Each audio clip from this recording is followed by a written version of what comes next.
Korea warned that a nuclear war may break out in any moment as the US and South Korea began one of the largest joint naval drills off both the east and west coasts of the peninsula.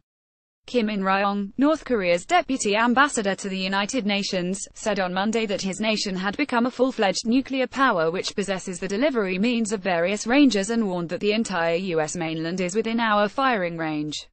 He also called North Korea a responsible nuclear state, as long as one does not take part in the U.S. military actions against the DPRK. We have no intention to use or threaten to use nuclear weapons against any other country, Kim said, referring to his country's formal name. The comments are similar to other warnings North Korea has made over the past few months as tensions have increased with President Donald Trump's administration.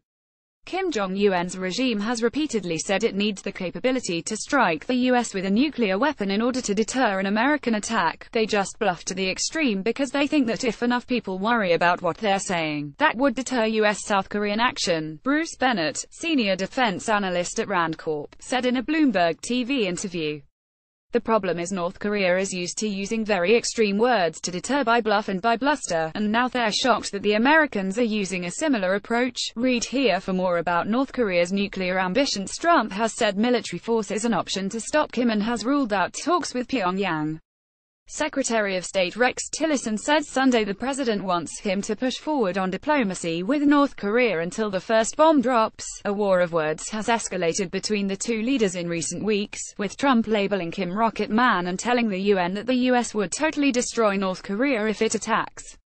Kim responded by calling Trump a dotard and warning of the highest level of hardline countermeasure in history. South Korean military officials are preparing for another possible missile launch from North Korea this week to counter the U.S.-South Korea drills, which include an American aircraft carrier and a nuclear submarine. China's Communist Party will also start its most important political meeting in 5 years on Wednesday. A North Korean official said an intercontinental ballistic missile test could coincide with Trump's visit to Asia next month, CNN reported, without identifying the person. The official added that 2 more steps are needed for Pyongyang to achieve its goal of having reliable ICBMs and above-ground nuclear detonation, and the testing of a long-range ICBM capable of reaching Guam and even further. Coming disaster. Russia on Monday urged the U.S. to reduce military drills near North Korea, reiterating a proposal for both sides to step back and calm tensions. I don't remember a situation when the feeling of a coming disaster is so clear, TASS cited Russian ambassador to North Korea Alexander Matyshegorov saying.